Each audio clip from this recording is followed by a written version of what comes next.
Ya, Assalamualaikum warahmatullahi wabarakatuh.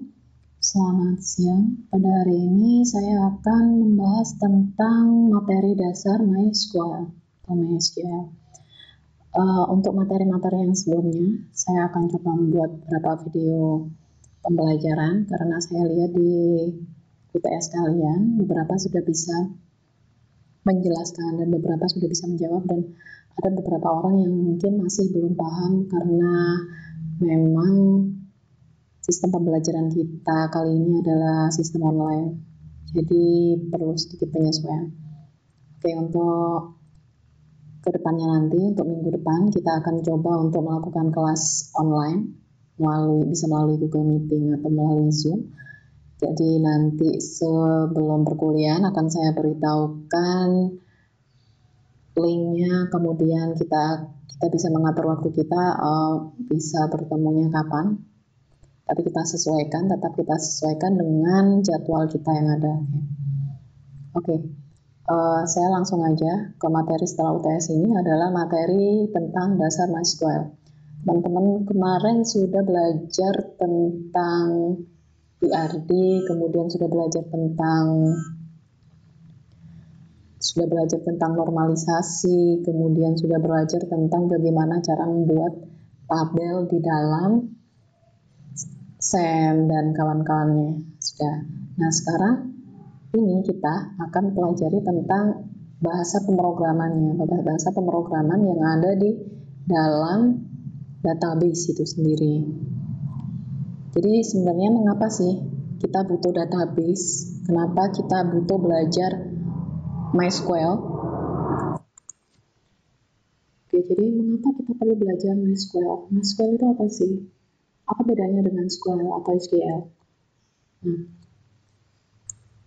jadi pengertian dari MySQL itu sendiri, seperti yang teman-teman udah pernah pelajari sebelumnya, MySQL adalah Relational Database Management System yang didistribusikan secara gratis di bawah lisensi GPL. Jadi MySQL di sini adalah salah satu sistem manajemen database yang biasa digunakan untuk mengelola data. Kemudian apa aja aplikasi yang menerapkan atau aplikasi yang bisa menggunakan MySQL itu sendiri? Contohnya, aplikasi yang menggunakan MySQL ini sendiri adalah yang pertama adalah PHPMyAdmin. Itu kemarin sudah pernah kalian install. Jadi exam-nya sudah kalian pernah installkan waktu pertama pertemuan perkuliahan, minggu pertama atau minggu kedua. Nah, itu PHPMyAdmin. Ini adalah salah satu DBMS yang paling populer. Kemudian DBMS ini banyak digunakan oleh para developer web. Kemudian di sini database-nya yang didukung di PHPMyAdmin itu ada macam-macam, yaitu MySQL, MariaDB, dan Drizzle. Oke, bagi teman-teman yang mungkin lupa gimana penampakannya PHPMyAdmin itu, kita coba browsing bareng-bareng ya. Di sini kita coba search saja PHPMyAdmin, kemudian kita klik. Nah, bagi yang sudah menginstal otomatis sudah tahu ya halaman downloadnya di mana. Bagi yang belum, silakan nanti diklik di sini download. Kemudian silakan nanti langsung di download, kemudian langsung diinstal. Oke, ini yang sudah teman-teman pelajari. Jadi ini adalah DBMS PHPMyAdmin. Sebelum kita ke DBMS yang lainnya yang memanfaatkan untuk MySQL, kita coba try demo. Di sini ada button try demo, kita coba. Nah, seperti ini loh tampilannya kalau sudah berhasil diinstal. Jadi di sini nanti akan ada di sebelah sini, yang saya select di sini adalah tabel-tabelnya. Kemudian di sini yang ini adalah database-nya apa aja. Kalau di sini kalian bisa lihat di sini ada database data, information schema, MySQL, performance, SMS, dan kawan-kawannya. Kemudian di sini, nah di sini yang nanti kalian akan bisa menginputkan apapun itu. Jadi misalkan kalau nanti kita akan belajar tentang bahasa pemrograman SQL ya.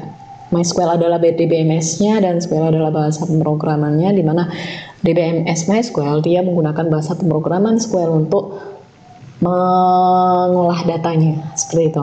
Nah, misalkan di sini kita bisa ngetikkan. Nah, di sini kan langsung ada advice-nya. Oh, select.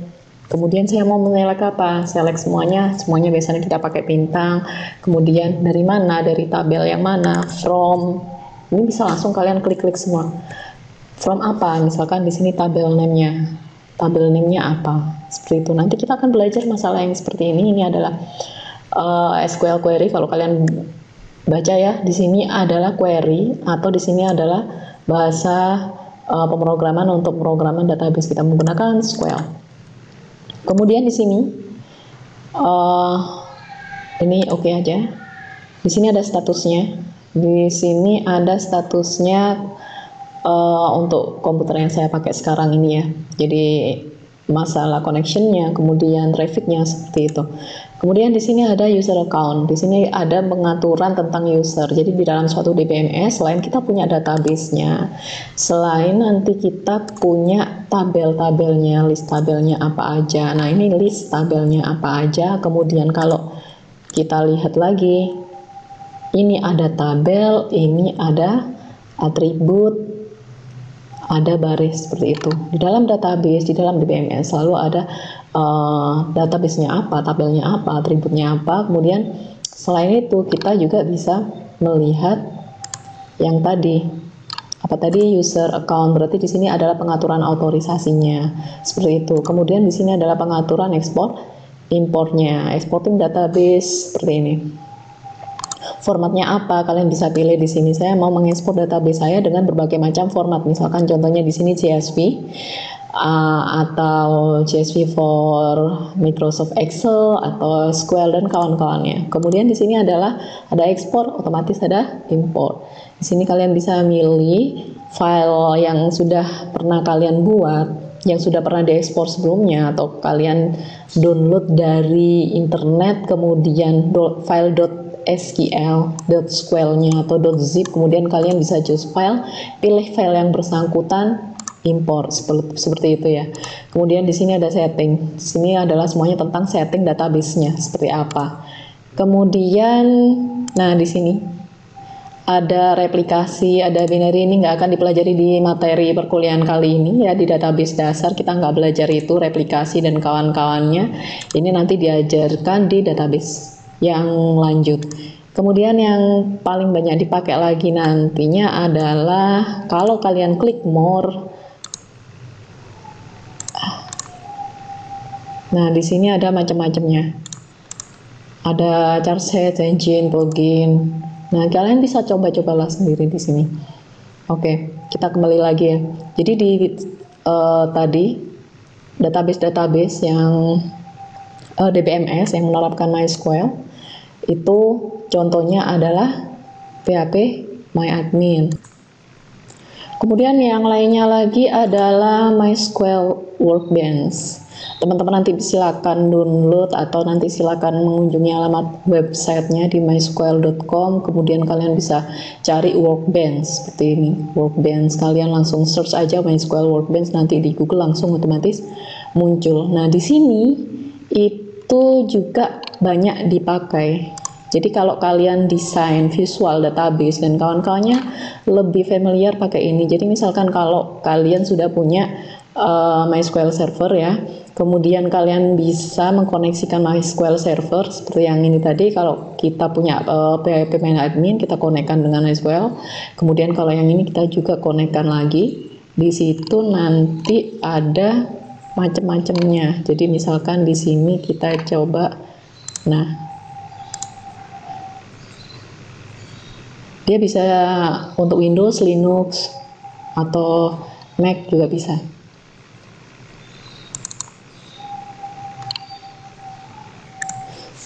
Nah, ini contohnya. Kalau kalian sudah berhasil download, kemudian kalian coba install. Nah, di sini kalian bisa langsung membuat database. Kalau kemarin kalian belajar dengan menggunakan aplikasi,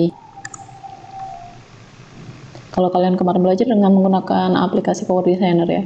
Jadi kalian bisa membuat aplikasi database berdasarkan visual, tampilan visual yang ada di Power Designer. Nah, ini juga sama. Di sini kita punya MySQL Workbench. Selain ini adalah free. Jadi MySQL Workbench ini dia free. Kemudian dia sangat mudah digunakan. Jadi kebanyakan juga mahasiswa larinya ke MySQL Workbench untuk mendesain database. Kemudian dia juga dapat melakukan migrasi dari Microsoft SQL Server, Microsoft Access, kemudian PostgreSQL dan macam-macam. Jadi di dalam objek RDBMS lainnya atau Relational Database Management System, dia bisa melakukan manajemen database-nya di sini dengan baik. Jadi dia covering semua. Contohnya ya di sini saya misalkan di sini ada video tutorial tentang bagaimana sih cara membuat database dan tabel dengan MySQL Workbench. Nah, misalkan kalau kalian sudah berhasil membuat IRD yang kemarin, kemudian kita tinggal mendesain diagramnya seperti itu kan. Diagramnya kita sesuaikan dengan IRD seperti itu. Kemudian salah satu toolsnya itu apa? Salah satu toolsnya yang kemarin udah kalian pelajari yaitu dengan menggunakan Power Designer. Nah, yang sekarang kita coba MySQL Workbench seperti itu. Misalkan udah diinstal, berarti kalian tinggal membuka MySQL Workbench. Kemudian kalian tinggal mengklik, ya saya zoom, New Model. Di sini ada New Model. Kemudian setelah New Model, kemudian nanti akan ada tampilan seperti ini lembar kerjanya seperti ini. Nah, di sini kalian bisa add table, add view, add grup dan kawan-kawannya di sini. Jadi kalian bisa mengolah-olah tabelnya di sini. Kalian bisa mengkoneksikan relasinya, mengatur foreign key, primary key-nya semua di sini. Kemudian ada lagi contohnya di sini ya, dia create dulu sebelum kita create tabel, dia create dulu database-nya namanya apa, seperti itu. Skemanya database-nya namanya apa, kemudian baru dia create tabel.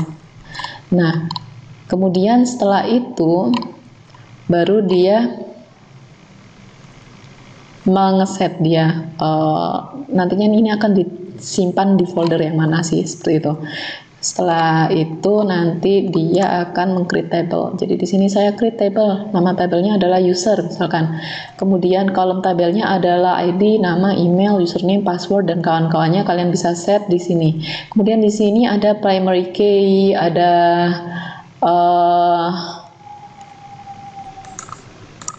primary key, ada not null, ada unique, dan ada macam-macamnya. Di sini kalian bisa set sama seperti aplikasi yang sudah kalian pernah pelajari sebelumnya, cuma bedanya ini free. Oke, next. Setelah itu kalian bisa bikin tabelnya, kira-kira entitasnya ada berapa, kita perlu bikin tabelnya berapa, kemudian relasinya dia one to many, one to one atau many to many. Itu kan nanti kalian akan bisa menentukan jumlah tabelnya berapa, many to many, otomatis nanti akan ada satu bentukan tabel baru. Misalkan contohnya seperti itu ya. Nah, misalkan di sini kalian sudah bisa berhasil menggambarkan IRD-nya seperti apa, kemudian kira-kira tabelnya apa aja, baru kalian create lah di sini. Bikin tabel-tabel yang macam-macam seperti yang tadi di langkah-langkah sebelumnya, caranya seperti ini. Setelah itu kalian tinggal mengatur foreign key-nya, primary key dan foreign key-nya. Primary key tadi udah, kemudian sekarang tinggal mengatur foreign key-nya. Di sini ada menu lagi, dia ada settingan foreign key. Di sini ada user, misalkan di tabel user, kemudian dia ada set foreign key. Foreign key-nya nge-reference dari tabel apa? Oh, saya foreign key-nya nge-reference dari tabel buku, di mana dia ID buku. Kemudian dia juga dari tabel user, dia nge-reference dari tabel tugas 2 seperti itu. Jadi ini referensi-referensi yang ada di sini. Tergantung nanti studi kasus Anda seperti apa, skema Anda seperti apa. Kemudian dia tinggal setelah melakukan mengatur foreign key, relasinya sudah benar. Kemudian tahap selanjutnya nanti, nah akhirnya seperti ini. Kalau sudah benar, kalau di sini kita lihat ya, dia tadi bikin 3 tabel, tabel user, buku, sama kategori. Di mana tabel user itu merujuk pada tabel buku, di mana dia mengambil buku ID-nya dari tabel buku. Kemudian tabel buku dia mengambil kategori ID dari tabel kategori seperti itu seterusnya. Nah, kalau sudah seperti ini, karena ini hanya contoh aja, dia cuma menggunakan 3 tabel. Nah, caranya dia mengekspornya lagi seperti apa?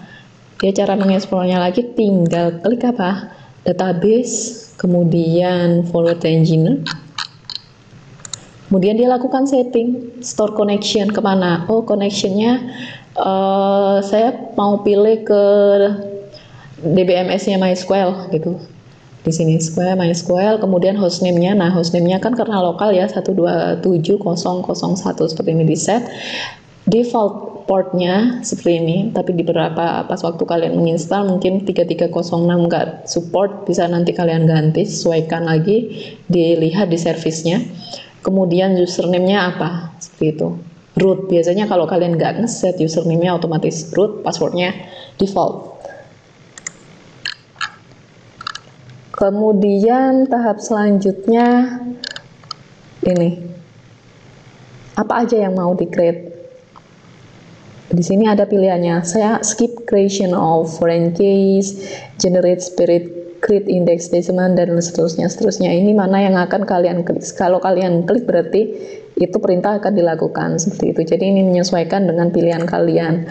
Setelah selesai, nah nanti akan di-generate seperti ini jadinya. Jadi seperti ini. Oh, udah. Jadi kalian desainnya di MySQL Workbench, kemudian kalian generate-nya seperti ini. Terus udah di situ ya. Ini contoh tutorial singkat tentang bagaimana cara menggunakan MySQL Workbench. Selanjutnya contoh yang ketiga, DBMS apa aja yang bisa mengakses atau yang bisa manajemen MySQL. Contoh yang ketiga adalah pgadmin atau PostgreSQL. Di sini dia ada installernya versi Windows, Linux, Unix, sama macOS. Nah, di sini adalah tampilan database-nya kalau kalian lihat ya.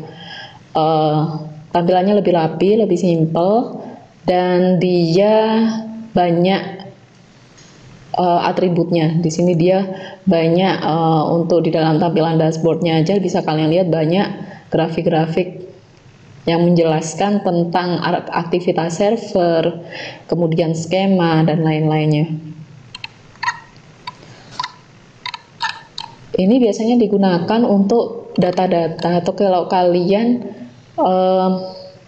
ingin menggunakan atau ingin membuat aplikasi yang berdasarkan tentang GIS, biasanya menggunakan ini, pgadmin.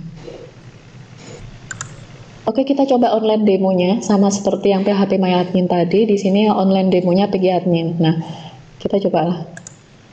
Start skenario. Kita punya ada halaman login. Login saya apa? user@domain.com. Misalkan username-nya adalah ini dan passwordnya adalah super secret seperti ini.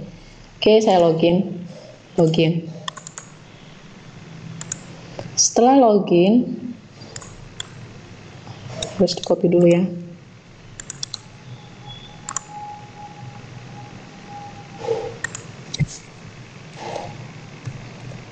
Super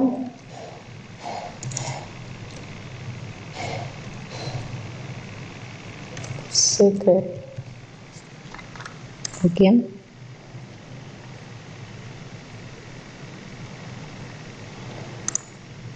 Nah, kalau kalian berhasil atau kalau kalian download DBMS ini, nanti tampilannya akan seperti ini. Di sini kita bisa nambah beberapa server, kemudian ada konfigurasi, ada halaman konfigurasi, ada halaman webnya, dan kawan-kawannya. Kalau kita drop ke bawah, passwordnya apa tadi? Super secret ya.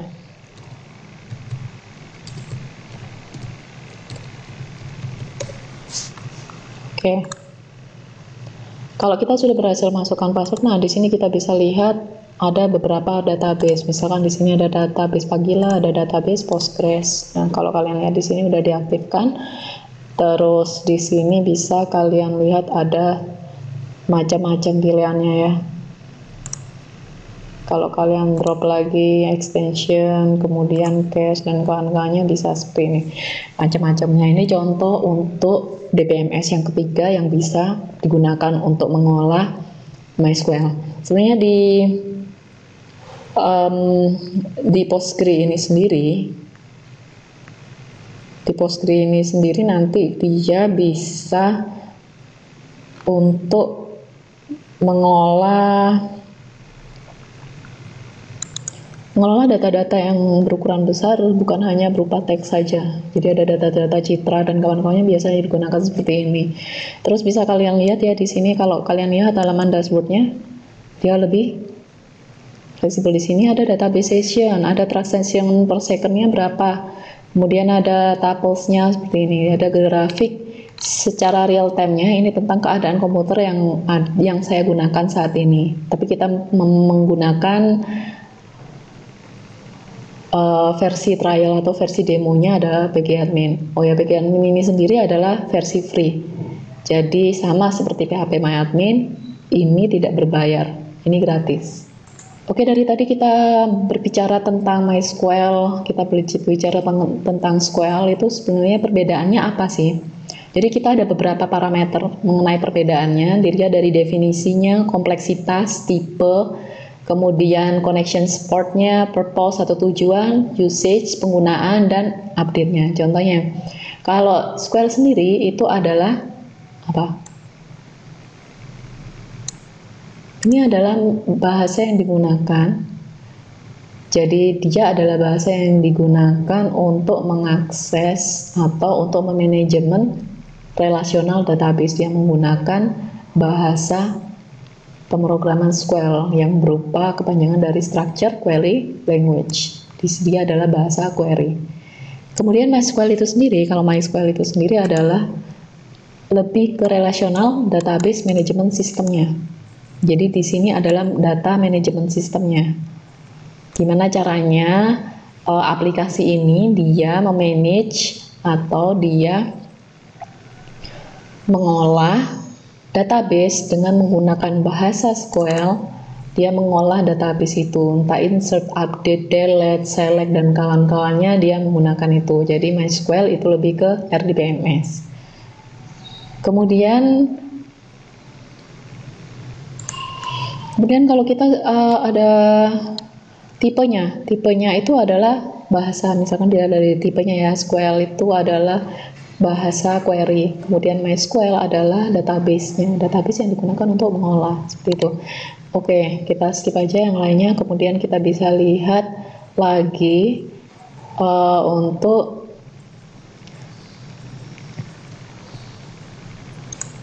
penggunaannya. Jadi penggunaan bahasa SQL itu digunakan di berbagai macam DBMS atau RDBMS, termasuk MySQL. Nah, MySQL itu sendiri adalah RDBMS-nya. RDBMS ini dia menggunakan bahasa RDBMS MySQL, dia menggunakan bahasa SQL. Oke, untuk key difference, inilah perbedaan intinya. SQL adalah bahasa, kemudian MySQL adalah open source database yang digunakan untuk membantu mengelola SQL ini, seperti itu ya. Seperti yang sudah pernah saya jelaskan sebelumnya, untuk mata kuliah basis data ini di basis data lanjut nanti kalian akan menggunakan SQL Server, bukan MySQL lagi. Jadi di sini SQL Server websitenya adalah di microsoft.com, kemudian kalian cari SQL Server, nanti akan ketemu halaman ini. Misalkan saya ingin menginstal, di sini ada versi developer sama versi express. Biasanya kita install yang versi developer karena dia fasilitasnya lebih banyak di sini. Kemudian dia installnya bisa untuk OS Windows, Linux, dan Docker. Di sini juga bisa ya, melalui Docker. Nah, kemudian misalkan kita download. Nah, ini adalah halaman downloadnya ya, sama yang tadi ya, ini halaman download. Dia ada berbagai macam jenisnya di sini. Ini nanti kita baru ke database yang versi lanjut. Kita nggak pelajari itu di sini. Secara umum dia menggunakan, kalau MySQL, kalau yang PHP MyAdmin dia menggunakan SQL language, tapi kalau yang ini dia menggunakan TSQL, Transact SQL. Jadi agak ada perbedaan sedikit mengenai penulisan sintaksnya itu aja, tapi secara garis besar konsepnya itu sama cara penulisannya. Oke, kita lanjutkan lagi ya. Untuk slide yang selanjutnya, jadi slide kedua ini lebih tentang overview MySQL-nya seperti apa. Tadi sudah barusan saya bahas dengan panjang lebar. Nah, kita lanjut ke slide yang selanjutnya. Masih tentang overview, jadi MySQL itu merupakan database yang bersifat open source. Kemudian multi-platform, ya dia bisa diinstal dimanapun, di Windows, di Linux, juga bisa. Kemudian dia berbasis database relasional seperti yang sudah pernah kalian pelajari.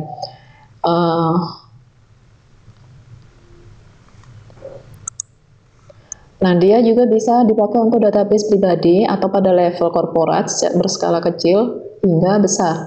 Jadi untuk skalanya yang kecil hingga besar, database ini sangat mumpuni. Jadi untuk korporat menengah ke atas, dia masih bisa handle, tapi kalau datanya sudah terlampau banyak, kita nggak bisa pakai MySQL. Selain bersifat free, ada juga yang bersifat komersial. Nanti ada beberapa yang bersifat komersial, otomatis kalau bersifat komersial, di situ fasilitasnya lebih banyak daripada yang free. Untuk perkuliahan kali ini kita hanya install yang free aja. Di situ sudah kita bisa belajar banyak mengenai database untuk yang versi yang free-nya di MySQL. Kemudian di sini ada overview. Jadi overview MySQL. Jadi di sini ada bagaimana cara menggunakan SQL untuk mendukung pengaksesan query. Jadi kalau kita lihat di sini ada komputer klien dan di sini ada komputer server. Nah, di sini komputer klien mengirimkan permintaan. Jadi misalkan saya punya tabel nih, tabelnya namanya bintang. Jadi dia mengirimkan permintaan berupa pernyataan seperti select bintang from bintang. Select bintang, di sini kalau kalian lihat ada star, tanda star itu artinya semua. Saya select semua atribut yang ada di dalam tabel yang namanya adalah bintang, seperti itu. Kemudian setelah saya melakukan permintaan itu, jadi saya select semua atribut, semua data yang ada di dalam tabel bintang, otomatis nanti servernya merespon, servernya nanti mengirimkan hasilnya. Di situ ada apa aja hasilnya. Misalkan di situ total semua ada 3 atribut dan 100 data, ya udah dikirimkan lagi ke klien. Di situ ada 3 atribut dan 100 data yang ditampilkan. Seperti itu ya. Kemudian next. Ini keistimewaannya, nggak saya bahas secara panjang lebar. Di sini ada portability, open source, multi-user, jadi dia bisa digunakan oleh beberapa user. Kemudian ada performance tuning, jadi dia memiliki kecepatan yang baik jika untuk menangani query yang sederhana. Tapi kalau query-nya sudah terlalu panjang dan datanya yang digunakan sudah amat sangat banyak, dia akan lambat, seperti itu. Kemudian dia mendukung beberapa tipe kolom, macam-macam ada tipe kolomnya. Misalkan ada float, double karakter, ini adalah tipe data ya, varchar, blob, time, datetime, dan kawan-kawan. Kemudian ada command and function. Jadi di sini dia punya operator, dia bisa mendukung perintah select, where dalam query. Jadi di situ ada tab command-nya. Kalau tadi yang kalian lihat yang sudah dicontohkan tadi kan ada tab query seperti itu kan. Kemudian kita bisa mengetikkan SQL-nya apa aja. Keistimewaan yang lainnya adalah sekuritasnya. Jadi sekuritasnya dia memiliki lapisan sekuritas yang baik. Jadi dia ada level subnet mask, kemudian ada nama host, kemudian dia ada izin akses user. Tadi kan juga dimintain password ya, root, kemudian username-nya apa, misalkan root juga. Kemudian yang selanjutnya adalah skalabilitas, konektivitas, localization, interface, client, and structure type. Di sini nanti kalian bisa lihat keistimewaannya dari MySQL itu sendiri adalah banyak. Skalabilitasnya dia bisa untuk menangani record yang lebih dari 50 juta atau 60 ribu tabel serta 5 miliar baris. Jadi kemampuan maksimumnya dia menangani record lebih dari 50 juta record. Kemudian tabel maksimumnya ada 60.000 tabel. Kemudian barisnya, row-nya itu ada 5 miliar. Jadi dia skalabilitasnya itu bagus sekali. Jadi dia bisa digunakan untuk database yang berskala tinggi seperti itu. So kita next saja ya. Keistimewaan MySQL bisa kita loncati, dasar SQL tadi udah, silakan dipelajari sendiri. Kemudian yang selanjutnya adalah ini 5 bagian utama dari bahasa SQL. Di situ ada macam-macamnya. Jadi kita ada DDL, DML, retrieving data, DCL dan DTL. Nah, di sini DDL itu adalah definition data language, yaitu bahasa yang digunakan untuk mendefinisikan data. Contohnya create, drop. DML itu adalah definition manipulation language, yaitu bahasa yang digunakan untuk memanipulasi data. Contohnya insert, update, dan kawan-kawan. Selanjutnya adalah retrieving, itu adalah perintah untuk menampilkan data. Kita menggunakan perintah select. DCL, kita menggunakan perintah decrement sama revo. Di situ adalah bahasa untuk kontrol pengendalian akses data. DTL adalah untuk mengelola transaksi, kita menggunakan commit, transaction, rollback transaction. Nanti di semester ini, di perkuliahan kali ini kita akan lebih ke DDL, kemudian ke DML, kemudian ke retrieving data. Kemudian untuk yang DCL dan DTL, ini untuk mata kuliah di semester yang selanjutnya. Oke, paham? Oke, untuk perintah yang DDL, misalkan definition data language, dia digunakan untuk kepentingan penciptaan database, tabel hingga penghapusan database. Contohnya kita perintah create, drop, alter, dan seterusnya ya. Kemudian yang selanjutnya adalah yang tadi udah disebutkan adalah DML, dia menggunakan perintah select, delete, insert, update. Nah ini nanti kita akan langsung belajar langsung aja. Di sini cuma dijelaskan mengenai perintahnya apa aja sih di DDL atau perintahnya apa aja sih di DML. Dan kapan sih kita memakai perintah-perintah itu, seperti itu ya.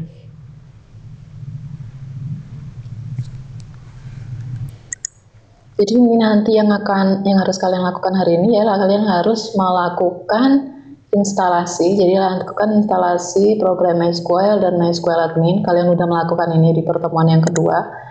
Connect saja. Kemudian kalian atur passwordnya. Root adalah pemakai dengan pronoun paling tinggi, digunakan untuk admin sistem. Kemudian dia bisa diubah passwordnya. Password defaultnya adalah root. Kemudian kalau kalian ingin merubahnya, dia diubah dengan perintah MySQL admin strip uroot password apa, misalkan rahasia, seperti itu ya. Kemudian setelah itu nggak wajib kalian ubah. Jadi kalau kalian mau default root aja silakan. Setelah itu nanti kalian run. Nah di sini ini berarti kalian runnya pakai CMD. Kalian klik CMD itu nanti akan muncul layar hitam. Kemudian kalian klikkan seperti ini MySQL uroot dan seperti ini. Nah ini ngerannya harus di CMD. Saya tahu kalian sudah belajar tentang di BMS gimana caranya, tinggal klik pakai. Nah di sini kita pakai CMD itu buat mempelancar pengetikan kita, mempelancar pemahaman kita tentang materi ini, tentang menggunakan database, tentang bahasa pemrograman SQL seperti apa. Jadi kalian harus mengetikkannya manual di CMD, itu lebih enak. Pertama-tama kalian harus tahu dasarnya pakai CMD dulu. Emang CMD lebih sulit seperti itu. Karena salah sedikit kita harus mengulangi, salah sedikit kita harus mengulangi, seperti itu. Untuk keluarnya, kalian bisa menggunakan perintah quit atau exit ya. Nah itu aja. Selanjutnya, itu ada beberapa tipe data di MySQL. Itu ada tipe data integer, float, date, datetime, karakter, varchar, blob sama long blob. Jadi di sini kalau blob itu teks dengan panjang maksimum sekian karakter, 65.535 karakter. Long blob itu teks dengan panjang maksimum sekian. Nah, itu dia digunakan untuk menyimpan data-data yang berkarakter atau teks yang banyak, seperti itu ya. Nah, ini adalah tipe-tipe datanya. Kalau kalian bisa lihat ini nanti kalau kalian scroll ke down ke bawah itu nanti akan ada banyak sekali. Nah, yang selanjutnya adalah kalian di sini dia contohnya adalah untuk pembuatan database dan tabel. Di sini saya punya database namanya database pegawai. Kemudian tabelnya kita punya ada tabel pribadi, tabel pekerjaan, dan tabel bagian. Di mana di setiap dalam tabel itu ada beberapa field. Misalkan kalau tabel pribadi dia fieldnya adalah NIP, nama, tanggal lahir, gender, alamat, kota, dan seterusnya. Seterusnya ada 3 tabel. Nah, itu di sini nanti akan diterangkan gimana cara membuatnya seperti ini, tapi dengan menggunakan SQL, bukan klik-klik seperti yang kalian lakukan sebelumnya yang dengan menggunakan virtual ya, dengan menggunakan visual ya, bukan. Nah, ini cara untuk membuat database baru adalah dengan menggunakan perintah create database. Nah, ini nanti perintahnya adalah nanti pakai create database. Nama database-mu itu apa? Jadi misalkan kalau saya pengen create database, nama database-nya itu adalah misalkan database mahasiswa, berarti adalah create database mahasiswa, seperti itu aja. Jadi nanti akan terbentuk database mahasiswa. Kemudian untuk membuka sebuah database kita harus pakai use. Jadi kalau kita nggak gunakan use dulu, itu nanti akan membuka database yang sistem master, bukan database yang Anda inginkan. Jadi misalkan kalian udah create database, nama database-nya adalah mahasiswa. Kemudian kalian use use mahasiswa, otomatis kalau saya udah ketikkan use mahasiswa, saya bisa langsung mengakses database mahasiswa, seperti itu ya. Kemudian ini create tabel, nama tabelnya nanti apa, strukturnya seperti apa, ini fieldnya apa aja, atributnya seperti apa aja, seperti itu. Nah, ini caranya seperti ini. Jadi kalian di run, kemudian kalian klik cmd seperti itu, nanti akan muncul seperti ini. Kalian nanti pas waktu di SAM-nya juga bisa kalian klik command prompt, di SAM command prompt otomatis langsung masuk ke MySQL seperti ini. Jadi nanti kalian tinggal create database pegawai, otomatis terbentuklah database pegawai. Nah, nanti kalian lihatnya apa? Show database. Show database itu ada banyak macam database-nya. Ada database-nya yang default bawaannya, ini adalah information schema, MySQL, performance, dan sys.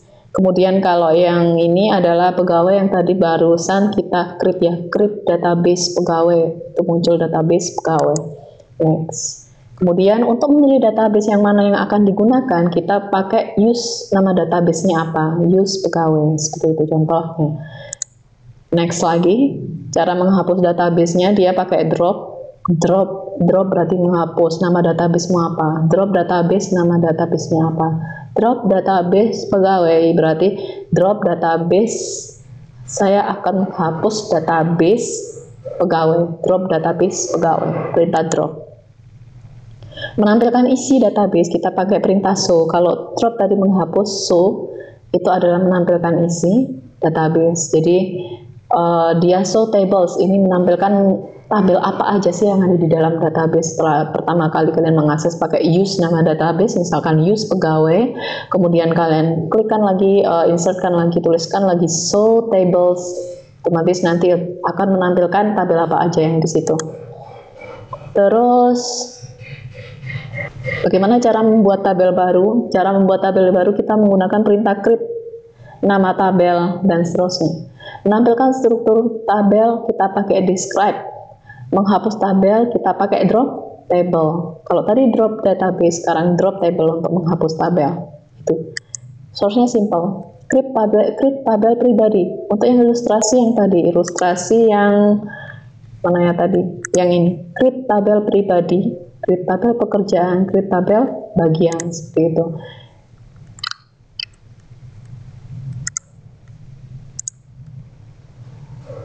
Contohnya lagi yang tadi kita sampai di ini ya, create tabel pribadi. Nah, ini munculnya. Kemudian ada constraint. Constraint-nya itu apa aja? Di situ ada not null. Kalian kemarin udah belajar ya, not null itu berarti tidak boleh berisi null atau tidak boleh kosong. Atributnya unique itu harus beda semua data yang ada di dalam situ.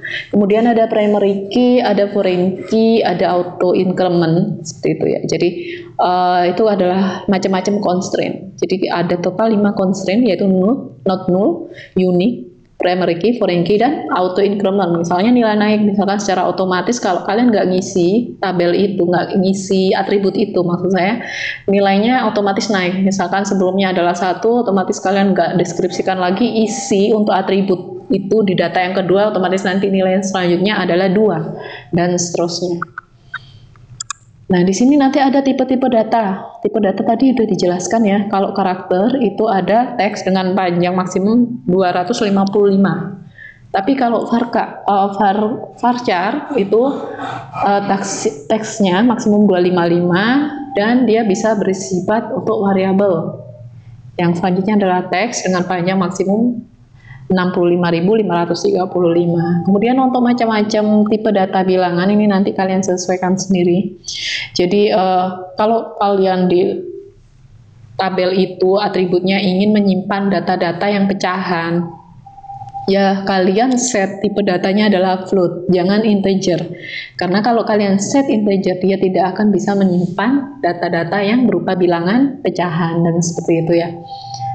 Terus slide yang selanjutnya adalah untuk menambahkan data. Untuk menambahkan data kita pakai perintah apa? Kita pakai perintah insert.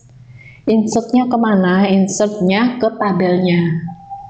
Di tabelnya dia insertnya ke atribut apa, itu nama filenya. Jadi di situ ada bentuk dasarnya. Untuk nambahin data, insert into nama tabel, kemudian nama field 1, nama field 2, dan seterusnya, values-nya, nilainya 1, 2, dan seterusnya. Contoh saya ingin menginsert di tabel pribadi, berarti insert into pribadi. Atributnya apa aja yang tadi di tabel pribadi? Ada atribut NIM, nama, tanggal lahir, gender, alamat kota. Nilainya apa? Values-nya apa? Oh, di NIP itu values-nya 0,001. Nama Yoyon, tanggal lahir ini, dan seterusnya ya, seperti itu. Next lagi, isi tabel.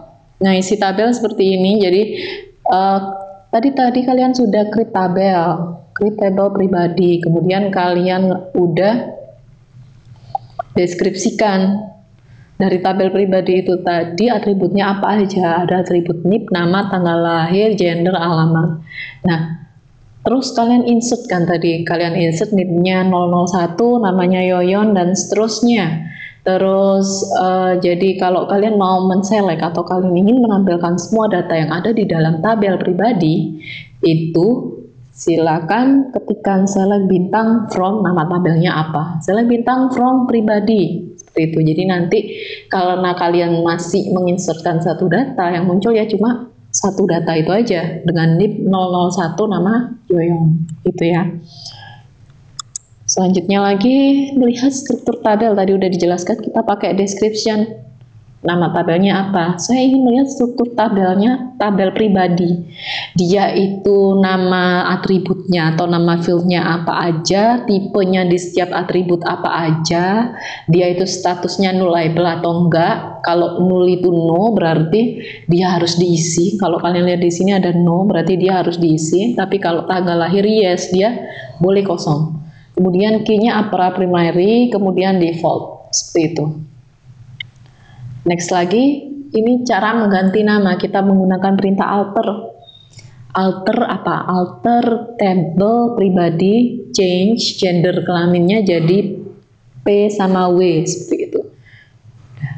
Jadi di sini dia, kalau di slide yang sebelumnya kalian lihat ya di dalam ini ya, P sama W, enum PW. Ini jadi maksudnya di sini ada dua pilihan, pria atau wanita. Nah, di sini dia ubah ke pria atau wanita yang nih, ini kan huruf besar dan yang ini nantinya akan jadi yang tadi huruf kecil dan yang ini akan jadi huruf besar, seperti itu.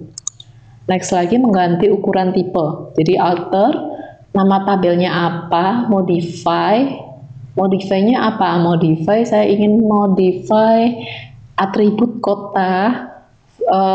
Atribut yang sebelumnya itu adalah varchar 15, saya pengen ganti jadi varchar 20. Jadi alter table, nama tabelmu apa, dimodify, nama atributnya apa, terus diganti apa. Di sini tipe datanya apa, seperti itu. Nanti bisa langsung lah kalian coba. Selanjutnya yang terakhir adalah menambahkan default. Di sini maksudnya menambahkan default. Kalau atribut itu tidak diisi, dia otomatis ada default skornya. Di situ ada dua default nilai. Jadi kayak gender misalkan pria dan wanita, atau misalkan lagi misalkan lagi ada pilihan ya atau tidak seperti itu. Kalau di sini karena dia jenis kelamin, otomatis dia default nilainya adalah pria sama wanita seperti itu. Jadi kalian tinggal mengalter, menambahkan defaultnya misalkan kalau saya nggak isi, nggak pilih salah satu, saya nggak masukkan B atau saya nggak masukkan W, saya kosongin itu, defaultnya nanti akan dimasukkan adalah nilai P atau pria. Jadi misalkan kalian lakukan insert NIP-nya dengan data X, nama Y, tanggal lahir, dan seterusnya. Akan tetapi nanti pas waktu jenis kelamin kalian kosongin insertnya, otomatis defaultnya nanti akan isinya adalah P, pria. Nah, di sini ada latihan soal yang harus kalian kerjakan dalam waktu 1 minggu ke depan. Saya yakin ini nggak terlalu sulit. Jadi di sini saya ingin kita punya database tentang tiket bioskop. Dia ada berapa tabel? Ada 5 tabel. Dia ada 5 tabel, di setiap tabelnya ada beberapa atribut. Misalkan tabel member, dia ada ID member, nama, tipe. Terus tabel teater ada ID, nama, kota, dan seterusnya. Nah, dia nanti kalian tuliskan perintah apa saja yang digunakan dalam membuat basis data pemesanan tiket bioskop. Jadi nanti kalian harus menuliskan perintah SQL-nya apa aja, mulai dari create tabel member, create tabel movie, atributnya apa aja, kemudian insert-nya apa, seperti itu ya. Itu saja tugas yang hari ini dikumpulkan 1 minggu ke depan. Silakan dikerjakan. Jika ada pertanyaan silakan ditanyakan, diajukan di grup. Untuk kelas online-nya kita start mulai minggu depan aja ya untuk kelas online-nya. Untuk yang minggu ini kita akan video tutorial seperti ini. Jadi saya usahakan sebelum ada kelas online videonya udah rilis, kalian lihat video dulu sebelumnya. Terus pas waktu kelas online kita nggak usah lama-lama untuk di Google Meeting, kita online-nya khusus untuk pertanyaan itu aja. Sebelumnya di rumah kalian sudah belajar itu aja. Jadi itu akan lebih efisien. Sekian dari saya, jika ada kurangnya mohon maaf.